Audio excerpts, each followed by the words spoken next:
आपके अपने YouTube channel bio special में आप सभी का फिर से स्वागत है। आज हम जेनेटिक्स के महत्वपूर्ण टॉपिक मेंडल जी ने अपने प्रयोग के लिए मटर के ही पौधे का चुनाव क्यों किया, ये टॉपिक देखेंगे। वो तो अन्य पौधे भी ले सकते थे अपने प्रयोग के लिए, लेकिन उन्होंने मटर के ही पौधे का चुनाव किया। इसके पीछे मुख्य कारण निम्नलिखित है। पहला, मटर में स्पष्ट व विपरीत लक्षण होते हैं। मटर का जो पौधा होता है उनमें स्पष्ट विपरीत लक्षण होता है। डिस्टिंक्ट कॉन्ट्रास्टिंग ट्रेट होते हैं। इस कारण मेंडल ने मटर के पौधे का चुनाव किया। स्पष्ट विपरीत लक्षण कहने का मतलब होता है मटर के पौधे में 7 लक्षण पाए जाते हैं जो कि जोड़े में रहते हैं, जैसे लंबा पौधा तो बौना पौधा। इसके बाद गोल बीज वाला तो झुर्रीदार बीज वाला, फूला हुआ बीज तो सिकुड़ा हुआ बीज। ऐसे ही 7 जोड़े जो अपोजिट कॉन्ट्रास्टिंग ट्रेट पाए जाते हैं। इस कारण से मटर के पौधे का चुनाव किया। दूसरा पॉइंट है स्वपरागण की क्षमता। स्वपरागण की क्षमता, मटर का जो पौधा होता है उनमें स्वपरागण होता है। इसकी स्वपरागण की क्षमता पाई जाती है। स्वपरागण मतलब होता है सेल्फ पॉलिनेशन की क्षमता।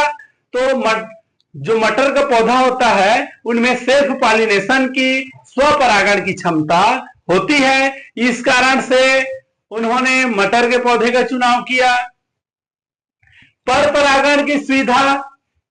परपरागण कहने का मतलब होता है क्रॉस पॉलिनेशन। मटर के पौधे में तो सेल्फ पॉलिनेशन होता है, स्वपरागण तो होता ही है, लेकिन अगर उनके परागकणों को हटा दिया जाए, उनके स्टेमेन को हटा दिया जाए, तो वह एक लिंगी की तरह काम करता है और उसमें परपरागण बड़ी आसानी से कराया जा सकता है। चौथा कारण था छोटा जीवन अवधि, 60 लाइफ स्पान। मटर का जो पौधा होता है उनका जीवन काल बहुत कम समय में ही पूर्ण हो जाता है, जिसके कारण मेंडल जी ने कई पीढ़ियों तक लगातार मटर के पौधे का अध्ययन कर पाया। यह भी मुख्य कारण था। अगला है आसानी से उगने वाला पौधा। ये जो मटर का पौधा होता है ये बड़ी आसानी से उग जाता है, जिसके कारण कई पीढ़ियों तक बहुत अच्छे से इनका अध्ययन किया जा सका। उत्पादन, मटर का जो पौधा होता है वो काफी ज्यादा बीज उत्पन्न करता है, सीड उत्पन्न करता है, जिसके कारण मेंडल जी को अपने अध्ययन में सुविधा हुई, अपने एक्सपेरिमेंट में सुविधा हुई। स्वपरागण से उत्पन्न बीज जननक्षम होते हैं। जो सेल्फ पॉलिनेशन होते हैं उनमें जो बीज बनता है, सेल्फ पॉलिनेशन से बनने वाला जो बीज होता है मटर का, वह पूर्णतः जननक्षम होता है। जननक्षम कहने का मतलब होता है बहुत से बीज ऐसे होते हैं जो स्वपरागण से उत्पन्न होने पर अंकुरित नहीं हो पाते, तो ये पूर्ण रूप से अंकुरित होते हैं और हेल्दी रहते हैं।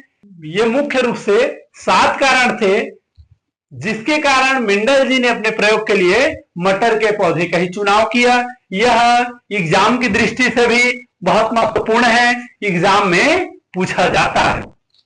अगर यह जानकारी आपको अच्छा लगा तो हमारे चैनल को लाइक, शेयर और सब्सक्राइब करें और बेल आइकन को प्रेस करना न भूलें। और मिलते हैं हमारे अगले वीडियो में, तब तक के लिए आप लोगों का धन्यवाद।